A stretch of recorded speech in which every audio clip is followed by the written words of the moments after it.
Meus amigos, vamos seguir lendo a palavra do Senhor, Atos, capítulo 27. Atos 27, 22 diz assim: Mas agora vos ademoesto, aqui tenhais bom ânimo, porque não se perderá a vida de nenhum de vós, mas somente o navio. Vamos ler juntos? Mas agora vos ademoesto, aqui tenhais bom ânimo, porque não se perderá a vida de nenhum de vós, mas somente o navio. Antes de você se sentar, não precisa apertar a mão, mas olhe para esta pessoa do lado e diga: tenha bom ânimo, Deus é contigo. Pode se sentar adorando ao Senhor. Meus amigos, olhem aqui. Eu falei com o pastor Eliseu que nós vamos trazer uma palavra. Eu acho que o momento já é muito denso. O momento já é muito complicado para a gente complicá-lo ainda mais.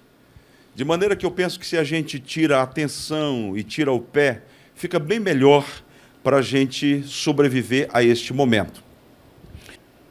A tensão, a preocupação exacerbada, ela não vai trazer remédio, ela não vai trazer solução.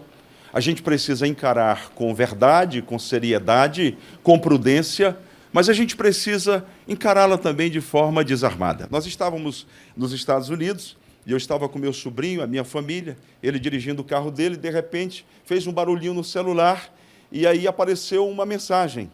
E ele disse: é mensagem do Daniel, que é um funcionário de um alto banco nos Estados Unidos, alto funcionário de um grande banco nos Estados Unidos, em Miami. E ele disse: ele acabou de me enviar uma mensagem dizendo que está chegando uma crise bem maior do que a crise de 2008. E aí nós começamos a conversar sobre aquele assunto, e ele mencionou aqui que a crise de 2008 será pequena diante do tamanho da crise que vai bater a porta do mundo agora. Nós ficamos conversando por um tempo, e eu não imaginava que essa crise sobreviria de uma forma tão repentina e de forma tão abrupta e tão cruel, acompanhada desse vírus, que já mencionamos aqui o suficiente. O que eu quero trazê-lo é para dentro da palavra de Deus, de maneira que você possa avaliar, você possa meditar e entender que nós estamos no mundo. E quem está no mundo está sujeito a passar por aflições. Jesus disse: no mundo tereis aflições. No mundo tereis aflições. Mas tende o quê? Bom ânimo. Tende o quê? Bom ânimo, eu venci o mundo. Palavras do Senhor Jesus. Se você está com a Bíblia aberta, em Atos capítulo 27, vamos observar como o apóstolo Paulo enfrentou essa crise. Ele havia chegado em Jerusalém após a terceira viagem missionária e foi preso em Jerusalém, sendo conduzido a Cesareia. E ali em Cesareia, após ser interrogado, ele entendeu que seria melhor ser levado para Roma. Seria melhor ser levado para a Itália para ser julgado lá, uma vez que ele entendia que ali ele poderia até vir a ser morto. E assim aconteceu, empreenderam levar um grupo de presos e eles iriam fazer isto dentro de um navio. Paulo conhecia bastante aquela região, tinha conhecimento da realidade, de maneira que a partir do versículo 10, o apóstolo Paulo faz o primeiro alerta. E eu gostaria que a partir desse momento você entendesse essa viagem como o mundo. Diga assim: a viagem é o mundo. O navio que nós estamos navegando é a nossa vida, é a nossa caminhada. E o temporal que se abate sobre o navio são as intempéries da vida, são as crises, são os vírus, são as enfermidades, são as lutas, são os problemas que nós enfrentamos. Quem está comigo neste entendimento, diga amém. Amém. Então, Paulo, ele representa a igreja. E a igreja precisa ter um comportamento equilibrado, um comportamento razoável no mundo em que nós vivemos e no meio das crises. Então, note que Paulo começa dizendo no versículo 10, varões, quando eles empreenderam viajar, já havia passado o tempo, ele diz: varões, eu vejo que a navegação há de ser incômoda e com muito dano, não só para o navio e a carga, mas também para a nossa vida. Eles ouviram? Resposta no versículo 11. Mas o centurião cria mais no piloto e no mestre do que no que dizia Paulo. E como aquele porto não era cômodo para invernar, os mais deles foram de parecer que se partisse dali para ver se podiam chegar a Fenice, que é um porto de Creta, que olha para a banda do vento da África e do Coro, e invernar ali. E soprando o vento sul brandamente, lhes pareceu terem já o que desejavam, e fazendo-se de vela, foram de muito perto costeando Creta. Versículo 14. Mas não muito depois, deu nela um pé de vento chamado Euroaquilão. É um vento nordeste, é um vento forte. E sendo o navio arrebatado, e não podendo navegar contra o vento, dando de mão a tudo, nos deixamos ir à toa. A primeira coisa, a primeira postura que a igreja deve ter em um tempo de crise é ser coerente. Diga coerente. E não é o que temos visto, porque nos grupos de WhatsApp, as pessoas enviam mensagens as mais absurdas, demonstrando, por um lado, uma fé desconectada da realidade, ou, às vezes, a imaginação que flui, passando por elementos bíblicos escatológicos que não passam de pensamentos, de desvarios. E eu fico imaginando as pessoas que são do mundo, olhando para a igreja, proferindo isso e dizendo: esse povo não deve ter juízo. Não é este o papel da igreja. Não é esta a expectativa que Deus tem de nós. Não é este o comportamento que Deus espera da nossa parte. Nós precisamos ser um povo equilibrado. Diga comigo, equilibrado. Um povo coerente. Um povo que não fala o que não sabe. Um povo que não fala aquilo que não tem convicções. Então eu vou fazer um pedido a você. Nesse momento de crise, segure o dedo. Não fique apertando e mandando mensagem que bate no seu WhatsApp, sem você ter conhecimento se de fato corresponde à realidade. Porque quando você age assim, você está contribuindo para que se aumente ainda mais a paranoia, a loucura, o medo, o temor que já se abate sobre a população. Se você me acompanha, diga um amém bem bonito. Amém. A outra coisa que se espera da igreja é que na sua coerência, ela possa ser equilibrada no tangente à fé. A fé, ela não é desprovida de inteligência. Algumas pessoas pensam que fé é você chegar e olhar e dizer: quanto é que é essa tomada aqui? É 220? É 220. Ela falou: então, eu coloco os 2 dedos e não me torra. Por quê? Porque eu tenho fé. Eu lhes pergunto, é para isso a fé? Não. A fé não é para demonstrações apoteóticas. A fé não é para demonstrar que somos o homem de ferro, que somos o Superman, que somos a Mulher Maravilha. Mesmo porque a Bíblia diz em Eclesiastes capítulo 9, que todos nós, crentes e não crentes, estamos debaixo do mesmo sol, sujeitos ao mesmo mal. E eu disse domingo e repito agora, o que é diferente em nós é que Deus, por causa da sua infinita misericórdia, tem nos guardado e nos protegido. E o pastor fez uma referência excelente aqui, porque ele disse: Deus tem um compromisso com pessoas que são obedientes, que andam nos caminhos do Senhor, pessoas que são coerentes com a sua fé. Agora, é totalmente diferente da pessoa chegar e dizer: você pode me servir um prato de formicida tatu para eu fazer uma demonstração? Isso é loucura, gente. Por que nós estamos falando isso? Porque o tempo em que estamos vivendo é tempo de sermos coerentes. Nós temos fé, mas precisamos também ter o juízo. Se você recebe essa palavra, dê um amém bem forte. A crise vem porque Paulo, conhecendo o mar, diz: haverá problemas, mas eles empreendem viajar. E quando o vento começa a soprar, aí a gente vai saber quem é quem dentro do navio. Estava tudo bem, não estava? Você acordava, ia para o trabalho, escovava os seus dentes, tomava aquele banho gostoso, levava a condução, voltava para casa, vinha à igreja: hoje eu vou, hoje eu não vou. Tá tudo certo, tudo tranquilo. Mas a crise é algo repentino. É algo surpreendente. Está tudo bem no navio, mas de repente explode uma crise. E no meio da crise é que você descobre quem é quem na história. Eu gosto muito de um provérbio, acho que é 24:10, que diz assim: se te mostrares frouxo no tempo ou no dia da angústia, a tua força será pequena. Deus está com uma expectativa sobre nós. Você é a igreja, nós somos igreja. E Deus está com uma expectativa colocada em nós. É crise, mas a igreja está firmada em Jesus. Está disposta a lutar, disposta a orar, disposta a crer e tomar posse da vitória. Quando a crise bate à nossa porta, é a hora da gente saber o que é quem. E a crise é surpreendente. Não é só enfermidade, às vezes é alguém que tomba enfermo na família, é às vezes a esposa que vira para o esposo e diz: fulano, eu tenho uma notícia para te dar. E o que foi? Ele disse: eu estou grávida. Ele disse: mas como? Eu estou desempregado agora, como é que eu vou fazer?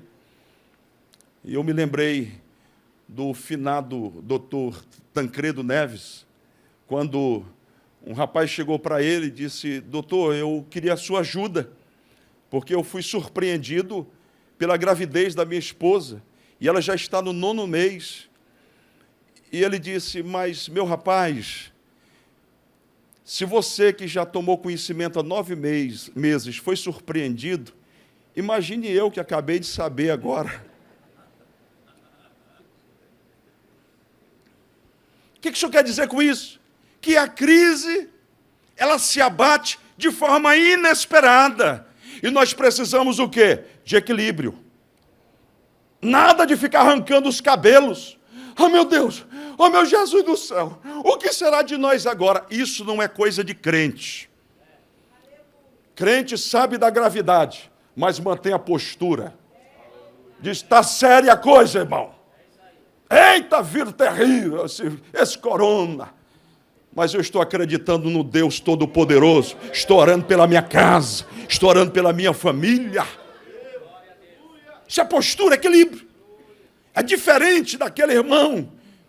Aqui é uma fé tão tremenda e diz: eu quero é ver esse vírus, apareça, corona, que eu vou lhe cortar no facão, porque eu sou crente.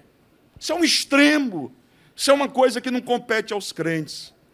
Não, você diz: a doença é grave, a doença é séria, mas nós cremos num Deus que é poderoso para nos guardar e nos proteger. Deus está no controle da nossa vida.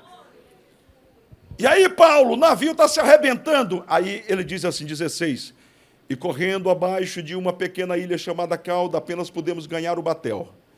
E levado este para cima, usaram de todos os meios, cingindo o navio, e temendo darem a costa na Sirte, amainadas as velas, assim foram à toa. Andando nós agitados por uma veemente tempestade, no dia seguinte, aliviaram o navio. O que nós percebemos aqui? Ação. Diga comigo, ação. A igreja do Deus vivo, em tempos de crise, ela precisa agir. É por isso que nós não entendemos que a igreja deve fechar as suas portas. Por quê? Porque no tempo da crise, nós precisamos agir com sabedoria e inteligência. Está balançando o navio, o que a gente faz? Tira para cá, arruma o batel, deixa aí, solta o leme, faz alguma coisa, trabalha. Porque, meus irmãos, confiar em Deus não é ficar deitado em berço esplêndido. Pastor, mas tem o Salmo 127. Como é que diz o Salmo 127? Se o Senhor não edificar a casa, em vão trabalhos que a edificam. Se o Senhor não guardar a cidade, em vão vigiam a sentinela. Ou vigia a sentinela. O que ele está dizendo? Pastor, então não precisa vigiar nada. Pode ficar deitado. Não, ele está dizendo: vigia, que eu vou cobrir a vigia. A vigília, perdão. O que ele está dizendo? Edifica a casa, porque eu vou te dar graça. eu vou te dar força, eu vou confirmar o trabalho das suas mãos. É por isso que no Salmo 90, Moisés diz: seja, Senhor, a tua mão sobre a nossa mão e confirma a obra, o trabalho das nossas mãos. Então nós precisamos trabalhar, não é ficar deitado em casa, parados, não. Eu preciso ajudar. Eu não posso ter contato com alguém, mas eu posso pegar e ligar para uma pessoa e dizer: irmão, conta com a minha oração, conta com o meu clamor, conta com a minha intercessão, eu estou trabalhando para te ajudar. Diga assim comigo: em tempo de crises, a igreja precisa agir, trabalhar, se movimentar. Ao terceiro dia, versículo 19, com as próprias mãos, lançamos ao mar a armação do navio. E não aparecendo havia já muitos dias nem sol nem estrelas, e caindo sobre nós uma não pequena tempestade, fugiu-nos toda a esperança de nos salvarmos. Olha o agravamento da crise. Fugiu-nos toda a esperança de nos salvarmos. Sabe do que me lembrei aqui, irmãos? Do Salmo 121. É aquele momento quando você não tem mais o que fazer e você diz assim: elevo os meus olhos para os montes, de onde me virá o socorro? Resposta: o meu socorro vem do Senhor, que fez os céus e a terra. Nós temos um socorro, não ficamos deitados, trabalhamos, mas se a esperança desvanecer, nós temos um Deus que é poderoso e continua no controle de todas as coisas. Versículo 21 diz: havendo já muito que se não comia, então Paulo, diga comigo, Paulo, pondo-se em pé no meio deles, disse: fora na verdade razoável, ó varões, ter-me ouvido a mim, e não partir de Creta, e assim evitariam este incômodo e esta perdição. Aí o 22 que nós lemos, ele diz assim: mas agora vos ademoesto a que tenhais bom ânimo, porque não se perderá a vida de nenhum de vós, mas somente o navio. E ele completa, olha isso aqui que é muito forte. Ele diz assim, 23, porque esta mesma noite, quem é que apareceu? O anjo de Deus. Porque esta mesma noite que aconteceu, o anjo de Deus, de quem eu sou e a quem sirvo, esteve comigo. O que o anjo falou para ele? Paulo, não temas, importa que sejas apresentado a César, e eis que Deus te deu todos quantos navegam contigo. Preste atenção para isso. Escute. O mundo está em crise. O mundo não tem Deus. A igreja é o Paulo dentro do barco, dizendo: ei, mundo! Nós conversamos com Deus. E Deus está dizendo que há solução e a salvação para todos vocês. Conseguem perceber isto? Ei, mundo! Nós somos a igreja. E o Deus a quem servimos é poderoso para trazer salvação para todos vocês. Ninguém se perderá. Versículo 26, para a gente terminar. Contudo, necessário irmos dar numa ilha. Quando chegou a 14ª da noite, sendo impelidos de uma e outra banda no mar Adriático, lá pela meia-noite suspeitaram os marinheiros que estavam próximos de alguma terra. 28. E lançando o prumo, acharam 20 braças. Passando um pouco mais adiante, tornando a lançar o prumo, acharam 15 braças. E temendo ir darem alguns rochedos, lançaram da popa 4 âncoras, desejando que viesse o dia. Procurando, porém, os marinheiros fugir do navio, e tendo já deitado o batel ao mar, como que querendo lançar as âncoras pela proa, disse Paulo, olha quem aparece novamente no 31, disse Paulo ao centurião e aos soldados, vamos juntos? Se estes não ficarem no navio, não podereis salvar-vos. Qual é a voz que Deus espera da igreja? É uma voz de comando. Paulo está aqui dizendo, epa, eu estou nesse navio, e Deus é comigo, Eu conversei com ele e o controle está aqui. A ordem é essa. A igreja precisa sair das quatro paredes e dizer para este mundo: nós somos a igreja, nós temos a palavra de Deus. Então os soldados cortaram os cabos do batel, deixaram cair. 33, e enquanto o dia vinha, Paulo exortava a todos que comessem alguma coisa, dizendo: é já hoje o 14º dia que esperais e permaneceis sem comer, não havendo provado nada. Portanto, exorto-vos a que comais alguma coisa, pois é para a vossa saúde, porque nenhum cabelo cairá da cabeça de qualquer de vós. E havendo dito isto, tomando o pão, deu graças a Deus na presença de todos, e partindo-o, começou a comer. E tendo já todos bom ânimo, puseram-se também a comer. Olha que coisa linda, gente. Paulo está ali, e de prisioneiro, ele passa a ser a voz de comando. Ele passa a ser aquele homem que consola, que conforta, que anima. É isto que Deus quer da igreja. Vá para o Face e coloque uma palavra de Deus para as pessoas. Coloque versículos da Bíblia dizendo: Deus está nos dizendo que se entrarmos debaixo das asas dele, nós seremos protegidos, nós seremos guardados. Se você crê, dê um amém bem bonito.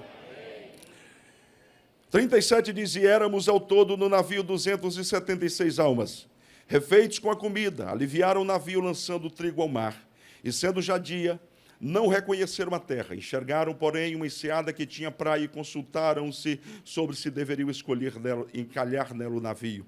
Levantando as âncoras, 40, deixaram ir ao mar, largando também as amarras do leme, e alçando a vela maior ao vento, dirigiram-se para a praia. Dando, porém, no lugar de 2 mares, encalharam ali o navio, e fixa a proa, ficou imóvel, mas a polpa abria-se com a força das ondas. Então, a ideia dos soldados foi que matassem os presos para que nenhum fugisse, escapando a nado. Aí quem entra agora em ação? 43, mas o centurião, querendo salvar a Paulo, lhes estorvou este intento e mandou que os pudessem nadar, que os que pudessem nadar se lançassem primeiro ao mar e se salvassem em terra. E os demais, uns em tábuas e outros em coisas do navio, e assim aconteceu que todos chegaram à terra a salvo. Fique em pé e dê um glória bonito para Jesus. Eu quero orar com você nesta hora. E eu gostaria que você saísse daqui esta noite, em nome de Jesus, com o coração cheio de ânimo, com o coração cheio de fé. Eu gostaria que você fizesse um ato comigo esta noite. Coloque a mão sobre o seu coração. Diga: diga seu nome, fulano de tal. Eu, Marcos, sou a igreja do Deus vivo. E na Ilha do Governador, no Rio de Janeiro, nós somos o Paulo de Deus. Nós vamos fazer a diferença. Onde eu pisar, aí estará a presença de Deus. E Deus vai me usar para confortar, para consolar, para animar, para reanimar, para alegrar as vidas e para trazer esperança. Porque eu sou a igreja do Deus vivo. Nós vamos cantar nesta hora. E enquanto nós cantamos, eu gostaria de convidar você que entrou aqui esta noite e ainda não entregou a sua vida ao Senhor Jesus. Saia do seu lugar e venha aqui à frente. Nós vamos orar por você. Se você está afastado, afastada dos caminhos do Senhor, volte-se para Deus. Venha aqui à frente, nós vamos orar por você. Enquanto cantamos, veja educadamente se do seu lado tem uma pessoa não evangélica, uma pessoa afastada, e traga esta pessoa aqui à frente, em nome de Jesus. Libera o som aqui, querido. Glória a Deus. Bendito és tu. Libera o som, querido. Confiarei em ti, Senhor. Minha esperança está em ti. Não há maior prazer do que saber que o meu Deus